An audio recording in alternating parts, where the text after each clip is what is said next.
E por falar no fundo partidário, no ano passado o Legislativo aprovou novas regras para o financiamento de campanhas e para a distribuição de recursos desse fundo.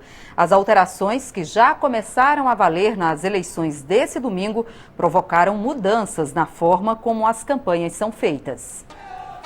Para fazer campanha política e concorrer a um cargo eletivo, é preciso dinheiro. Mas nas eleições desse ano, no entanto, os candidatos não puderam contar com doações de empresas, que foram vetadas pelo Supremo Tribunal Federal. Os recursos para as campanhas dessa vez vieram do Fundo Público de Financiamento, de doações de pessoas físicas e das próprias economias dos candidatos. A internet foi usada para arrecadar dinheiro com as chamadas vaquinhas. As doações por essa modalidade aumentaram de pouco mais de R$1 milhão em 2014 para quase 8,5 milhões em 2018. Os partidos que mais arrecadaram foram o PT, o PSOL e o Novo. Mas ainda assim, o valor das vaquinhas representam apenas 0,4% do montante total de gastos nas campanhas.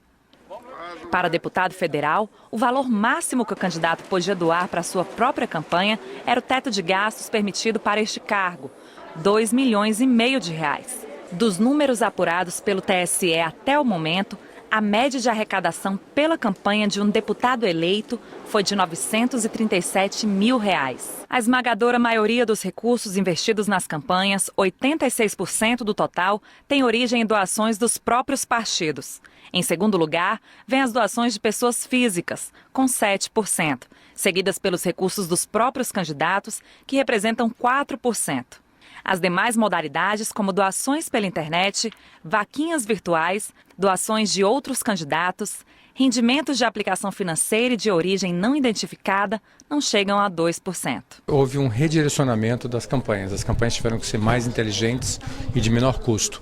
Como havia menos recursos disponíveis, as pessoas utilizaram mais as redes sociais e as mídias sociais e também elas anteciparam o período. Em vez de esperar começar a campanha oficial, elas começaram, as pessoas, os candidatos, começaram a aparecer mais cedo na internet e se apresentar como pré-candidatos. Dessa forma, eles não feriam a legislação e tiveram uma visibilidade muito grande com isso. A internet foi fundamental para equilibrar essa redução de gastos e menos recursos disponíveis.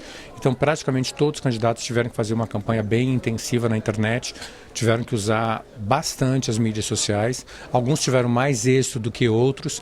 Muitas pessoas ainda não souberam como usar adequadamente e não foram eleitas, mas quem soube usar e quem fez um bom trabalho na internet, no YouTube, teve um bom resultado. Outra mudança importante nessas eleições foi a cláusula de desempenho.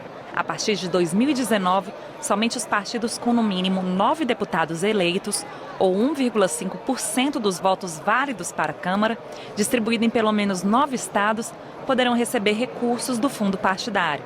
A estratégia dos partidos políticos, então, foi investir mais recursos na disputa ao cargo de deputado federal. Dados do TSE apontam que do total de R$1 bilhão e 700 milhões transferidos pelos partidos políticos aos candidatos até setembro, metade desse valor, 850 milhões de reais, foram destinados a candidatos a deputado federal. Esse valor é o dobro do que as legendas doaram em 2014, que foi cerca de 417 milhões de reais. Há partidos em que destinam boa parte dos recursos para candidaturas proporcionais de deputados, na medida em que o número de deputados influencia até no recebimento de recursos do fundo partidário e do fundo especial de campanha.